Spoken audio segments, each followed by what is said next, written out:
Hi ಎಲ್ಲರಿಗೂ, ನಾನು ನಿಮ್ಮ ಆಶಾ ಚಂದ್ರ ಭಟ್. ಆಶಾ ಸ್ನಳಪಾಕಕ್ಕೆ ನಿಮಗೆಲ್ಲರಿಗೂ ಸ್ವಾಗತ. ಇವತ್ತು ನಾವು ಬಾಳೆಕಾಯಿ ಹಾಗೂ ಕೆಂಪು ಅಲಸಂಡೆಯ ಬೀಜವನ್ನು ಉಪಯೋಗಿಸಿಕೊಂಡು ಒಂದು ಸುಲಭವಾಗಿ 10 ನಿಮಿಷ ಅಥವಾ ಮ್ಯಾಕ್ಸಿಮಮ್ 15 ನಿಮಿಷದೊಳಗೆ ತಯಾರಿಸುವಂತಹ ಒಂದು ಗಸಿಯನ್ನು ಹೇಳಿಕೊಡ್ತಾ ಇದ್ದೇವೆ. ಬನ್ನಿ ಸ್ನೇಹಿತರೆ, ಈಗ ಹೇಗೆ ಮಾಡೋದು ಅಂತೇಳಿ ನೋಡುವ. ಬಾಳೆಕಾಯಿ ಹಾಗೂ ಕೆಂಪು ಅಲಸಂಡೆ ಬೀಜವನ್ನು ಉಪಯೋಗಿಸಿಕೊಂಡು ಒಂದು ಗಸಿ ಮಾಡುವ ಇವತ್ತು. ಅದಕ್ಕೆ 2 ಬಾಳೆಕಾಯನ್ನು ಕಟ್ ಮಾಡಿ ನೋಡಿ, ಇಷ್ಟಿಷ್ಟು ದೊಡ್ಡ, 1 ಸೆಂಟಿಮೀಟರ್ನಷ್ಟು ದೊಡ್ಡ ಕಟ್ ಮಾಡಿ ಇಟ್ಕೊಂಡಿದ್ದೇನೆ. ಹಾಗೆಯೇ ಒಂದು ದೊಡ್ಡ ಈರುಳ್ಳಿ ಕಟ್ ಮಾಡಿ ಇಟ್ಕೊಂಡಿದ್ದೇನೆ. 2 ಹಸಿಮೆಣಸು ಹಾಕ್ಕೊಳ್ತಾ ಇದ್ದೇನೆ. ಇದು ನಾನು ನೆನೆಸಿ ಬೇಯಿಸಿ ಇಟ್ಕೊಂಡದುಂಟು ನನ್ನ ಹತ್ರ. 1 ಕಪ್ಪಷ್ಟು ಇದು ನೆನೆಸಿ ಬೇಯಿಸಿ ಇಟ್ಕೊಂಡಿದ್ದೇನೆ. ಇದನ್ನು ಕುಕ್ಕರ್ನಲ್ಲಿ 1 ವಿಸಿಲ್ ಹಾಕಿಸ್ಕೊಂಡದ್ದು.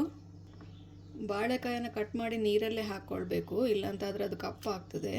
ಹಾಗಾಗಿ ಇದನ್ನು ಈಗ ಈ ನೀರು ಬೇಡ, ಈ ನೀರನ್ನು ಸೋಸಿಕೊಳ್ಳುವ.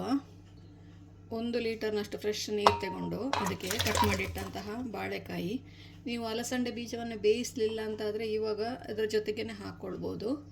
2 ಹಸಿಮೆಣಸು, ಹಾಗೆ 1 ಈರುಳ್ಳಿ ಕಟ್ ಮಾಡಿದ್ದು, 1/4 ಟೀ ಸ್ಪೂನಷ್ಟು ಅರಶಿನ, 1/4 ಟೀ ಸ್ಪೂನಷ್ಟು ಮೆಣಸಿನ ಹುಡಿ, ರುಚಿಗೆ ಬೇಕಾದಷ್ಟು ಉಪ್ಪು. ನಾನು ಹುಣಸೆ ಹಣ್ಣಿನ ಪಲ್ಪ್ ಇದಕ್ಕೆ ಹಾಕ್ತಾಯಿಲ್ಲ, ರುಬ್ಬುವಾಗ ಕಾಯಿ ಜೊತೆ ಹಾಕ್ಕೊಳ್ತೇನೆ. ಬೆಲ್ಲ ಇಷ್ಟಪಡೋರು ಒಂದು ಸ್ವಲ್ಪ ಬೆಲ್ಲ ಹಾಕ್ಕೊಳ್ಬೋದು ಈಗಲೇ. ಇದನ್ನು ಈಗ ಬೇಯಲಿಕ್ಕೆ ಇಡ್ತೇನೆ. ಈಗ ಅದಕ್ಕೆ ಬೇಕಾದಂಥ ಮಸಾಲೆ ಹುರಿದುಕೊಳ್ಳುವ. ಮೊದಲಿಗೆ 1 ಟೀ ಸ್ಪೂನಷ್ಟು ಎಣ್ಣೆ ಹಾಕ್ಕೊಳ್ತಾ ಇದ್ದೇನೆ. 4 ರಿಂದ 5 ಬ್ಯಾಡಗಿ ಮೆಣಸು, 1 ಟೀ ಸ್ಪೂನಷ್ಟು ಉದ್ದಿನಬೇಳೆ, 1 ಟೀ ಸ್ಪೂನಷ್ಟು ಕಡಲೆಬೇಳೆ, 1 ಟೀ ಸ್ಪೂನಷ್ಟು ಜೀರಿಗೆ, 1 ಟೇಬಲ್ ಸ್ಪೂನಷ್ಟು ಕೊತ್ತಂಬರಿ, 10 ಕಾಳಿನಷ್ಟು ಮೆಂತೆ, 1 ದಂಡಿನಷ್ಟು ಕರಿಬೇವು. ಇವಿಷ್ಟನ್ನು ಪರಿಮಳ ಬರುವವರೆಗೆ ಸಣ್ಣ ಉರಿಯಲ್ಲಿ ಫ್ರೈ ಮಾಡಿಕೊಳ್ಳುವ.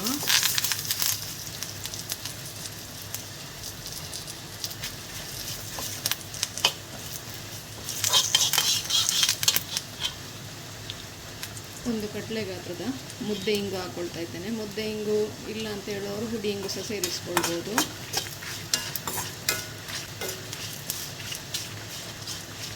ಮೆಣಸು ನಿಮ್ಮ ಖಾರಕ್ಕೆ ಬೇಕಾದಷ್ಟು ಹಾಕ್ಕೊಳ್ಳಿ. ನಾನು ಈ ಸತಿ ತಂದ ಮೆಣಸು ಖಾರ ಉಂಟು, ಹಾಗಾಗಿ 3 ಹಾಕ್ಕೊಳ್ತಾ ಇದ್ದೇನೆ ಇಲ್ಲಿ. ನೀವು ನಿಮಗೆ ಎಷ್ಟು ಬೇಕೋ ಅಷ್ಟು ಹಾಕ್ಕೊಳ್ಬೋದು. ಇದೀಗ ನೋಡಿ, ಇದು ರೆಡಿ ಆಯಿತು.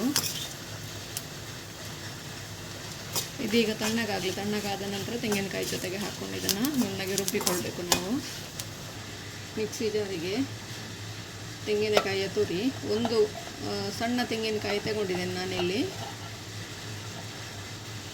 ನೀವು ಕಾಯಿ ಕಡಿಮೆ ಸಾಕು ಅಂತ ಹೇಳುವವರು ಬೇಳೆ ಜಾಸ್ತಿ ಹಾಕ್ಕೊಳ್ಬೋದು, ಅಥವಾ ಬೇಳೆ ಬೇಯಿಸಿ ಕೂಡ ಹಾಕ್ಕೊಳ್ಬೋದು.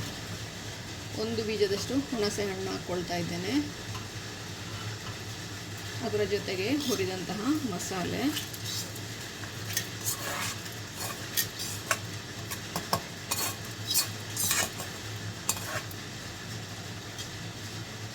ರುಬ್ಲಿಕ್ಕೆ ಎಷ್ಟು ನೀರು ಬೇಕೋ ಅಷ್ಟು ನೀರು ಹಾಕ್ಕೊಳ್ಳಿ. ಸಾಧಾರಣ ಅಂದಾಜು 1 ಕಪ್ಪಷ್ಟು ಹಾಕ್ಕೊಳ್ತಾ ಇದ್ದೇನೆ ಇಲ್ಲಿ.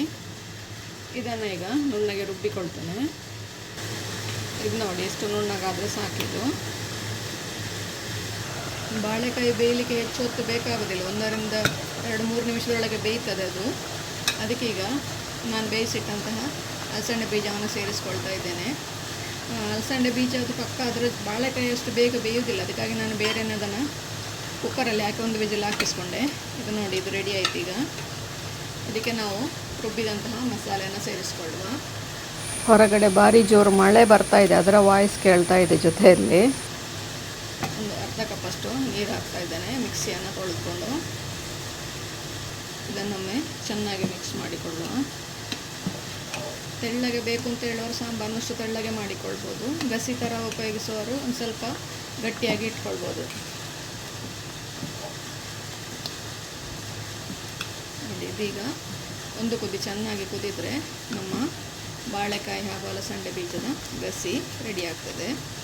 ಇದಕ್ಕೊಂದು ಒಗ್ಗರಣೆ ಮಾಡಿಕೊಳ್ಳುವ. ಬೆಳ್ಳುಳ್ಳಿ ಇಷ್ಟಪಡೋರು ಬೆಳ್ಳುಳ್ಳಿ ಒಗ್ಗರಣೆ ಮಾಡಿಕೊಳ್ಬೋದು. ಹಾಗೆಯೇ ಬೆಳ್ಳುಳ್ಳಿ ಇಷ್ಟಪಡದವರು ಮಾಮೂಲು ರೆಗ್ಯುಲರ್ ಒಗ್ಗರಣೆ ಮಾಡಿಕೊಳ್ಬೋದು. ಇದು ನೋಡಿ, ಇದು ಒಂದು 2 ನಿಮಿಷ ಕುದೀಲಿ ಸಣ್ಣ ಉರಿಯಲ್ಲಿ. ಹೀಗೇ ಕುದೀಲಿಕ್ಕಂತೇಳಿ ಹಾಗೇ ಬಿಡಬೇಡಿ, ಅದಕ್ಕೆ ಸೌಟಿಗೆ ಹಾಕ್ತಾ ಇರಿ. ಯಾಕೆಂದರೆ ಬಾಳೆಕಾಯಿ ಹಾಗೂ ಅಲಸಂಡೆ ಬೀಜ ಎರಡೂ ಕೂಡ ತಳ ಕೂತ್ಕೊಳ್ತದೆ. 2 ಸತಿ ಅದಕ್ಕೆ ಸೌಟ್ ಹಾಕಿ ಅದನ್ನು ಮಗಚ್ಕೊಳ್ತಾ ಇರಿ.